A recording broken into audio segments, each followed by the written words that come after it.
আজ এই ভাইরাল চিকেনটা না বানিয়ে পারলাম না, এবং বানিয়েছি তাদের জন্য যারা এখনও দেখেননি তারা কিন্তু অবশ্যই একবার এই চিকেনটা ট্রাই করে দেখবেন। একদমই ডিফারেন্ট টেস্টের একটা চিকেন তৈরি হয়, যেটার মধ্যে কিন্তু একদম অন্যান্য চিকেনের মধ্যে যে আপনার ট্র্যাডিশনাল চিকেন বা অন্য কোনো চিকেনের মধ্যে যে একটা ফ্লেভার থাকবেই কিছু না কিছু, মানে আমাদের রান্নাঘরের গরম মশলা বা কিছু একটা উপকরণ তার মধ্যে পড়ে, সেই সমস্ত গন্ধ থেকে কিন্তু একদমই ডিফারেন্ট একটা ফ্লেভারের চিকেন এটা, এই আমপোড়া চিকেন।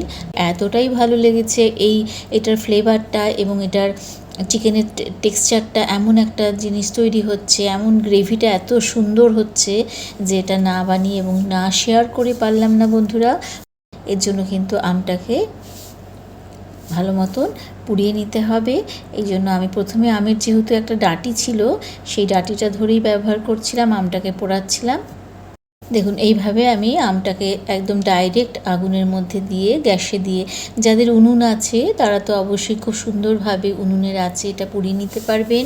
আমটা পোড়ানো হয়ে গেলে ওই জালের মধ্যেই আমি দিয়ে দিলাম একটা গোটা রসুন এবং 5-6টা কাঁচা লঙ্কা। কাঁচা লঙ্কাটা ঘুরিয়ে ঘুরিয়ে এবং রসুনটাকেও দেখুন কিভাবে পুড়িয়ে নিচ্ছি। লঙ্কাটা খুব তাড়াতাড়ি পুড়ে গেছিলো বলে আমি লঙ্কাটাকে তুলে নিয়ে আরও একটু সময় নিয়ে রসুনটাকে পুড়িয়ে নিয়েছি। দেখতেই পাচ্ছেন যে আরও বেশ কিছুক্ষণ সময় নিয়ে রসুনটা পুড়তে হবে, যাতে ভেতর অবধি সমস্ত রসুনগুলো একটু বেশ সেদ্ধ হয়ে যায়। আপনি হাতে নিলেই বুঝবেন যে রসুনটা অনেকটাই রান্না হয়ে গেছে, একটা পোড়া ফ্লেভার এসে গেছে রসুনটার মধ্যে। এখানে আমি চিকেনটাও ধুয়ে নিয়েছি।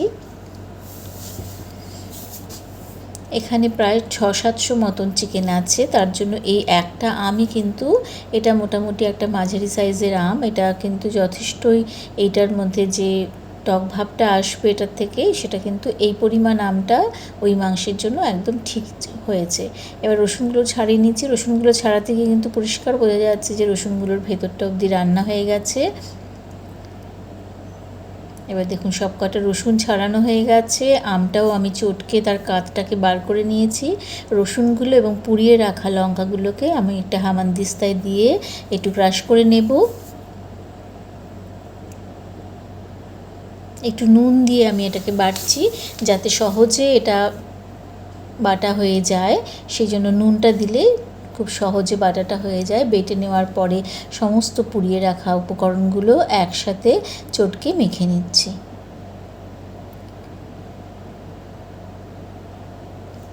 এই আম পোড়া চিকেনটা বন্ধুরা, এই কাঁচা আম থাকতে থাকতে একবার বানিয়ে নিন। দেখুন এবার চিকেনের মধ্যে সমস্ত আমের কাতটাকে কিভাবে লাগিয়ে নিতে হবে।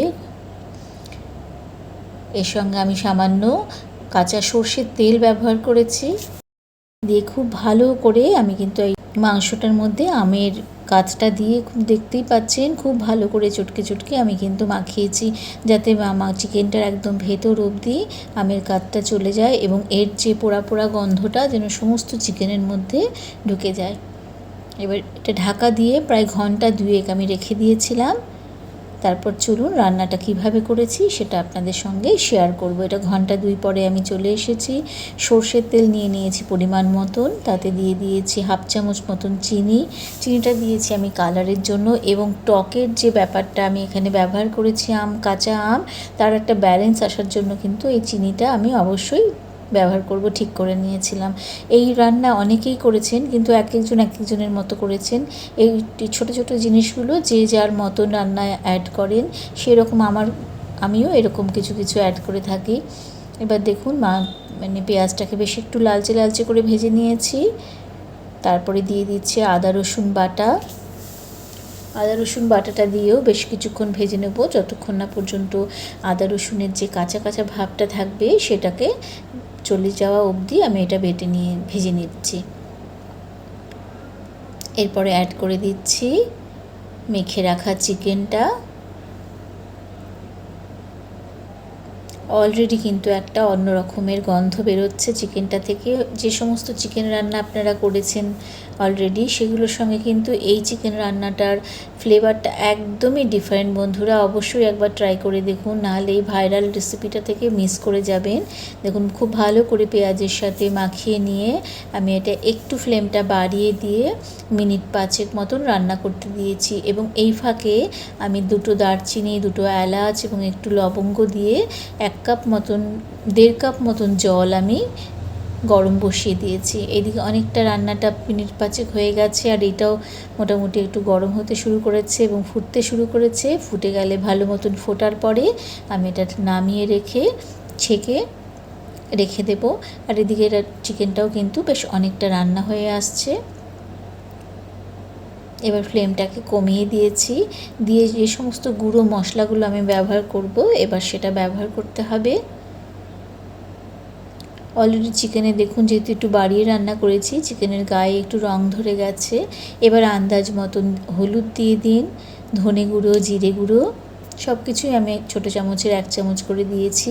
এবং রেড চিলি পাউডার দিইনি, এটা কাশ্মীরি রেড চিলি পাউডার ব্যবহার করেছি।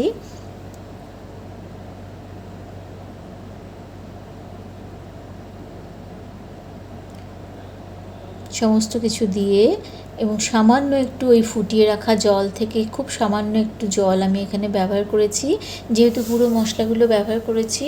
খুব সামান্য একটু জল দিয়ে খুব ভালো মতন মিশিয়ে নিয়ে এই চিকেনটাকে এখন রান্না হতে দেব। ভালো করে কষিয়ে নেব মশলার সাথে। দেখুন ঢাকা দিয়ে এটা আরও মিনিট 10 আমি রান্না করে নিয়েছি। দেখে বুঝতে পারছেন যে সমস্ত মশলা ভাজা হয়ে গেছে, পেঁয়াজ ভাজা হয়ে গেছে এবং চিকেনও কিন্তু খুব ভালো মতন কষানো হয়ে এসেছে। রঙটাই এটা চেঞ্জ হয়ে গেছে দেখেই বোঝা যাচ্ছে এবং অদ্ভুত সুন্দর একটা গন্ধ বেরিয়েছে।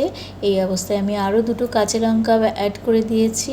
এটা কিন্তু একটু ঝাল, নুন সমস্ত কিছু করা হতে হবে, যেহেতু টকটা আছে, টকের ব্যালেন্স আনার জন্য কিন্তু অন্য টেস্টগুলোও একটু হতে হবে। আমি নুনটা চেক করে আরেকটু নুন দিয়ে দিয়েছি এবং 1 চামচ মতন আমি মধু ব্যবহার করেছি টকের স্বাদটার সাথে ব্যালেন্স করার জন্য। প্রথমে আমি 1/2 চামচ চিনি ব্যবহার করেছিলাম, আর এখন আমি 1 চামচ মতন মধু ব্যবহার করেছি। মধু না থাকলে আপনারা চিনি ব্যবহার করতে পারেন, কোনো অসুবিধে নেই।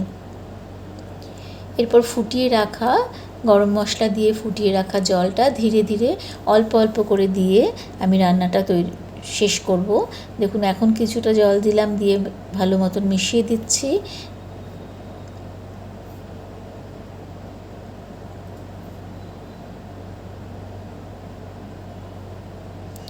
এরপর বাকি আরও জলটাও দিয়ে দিচ্ছি। এইভাবে 2বারে 3বারে আমি জলটা একটু একটু করে দিয়েছি রান্নাটা কমপ্লিট হওয়া অবধি।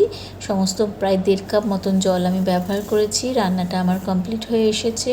এতটাই সুন্দর, এতটাই ভালো একটা রেসিপি এটা বন্ধুরা, অবশ্যই ট্রাই করে দেখুন। এবং যাদের আমার এই রান্নাটা ভালো লেগে থাকবে তাদের কাছ থেকে লাইক, শেয়ার ও কমেন্টস আশা করছি এবং নতুনদের কাছ থেকে সাবস্ক্রিপশান আশা করছি।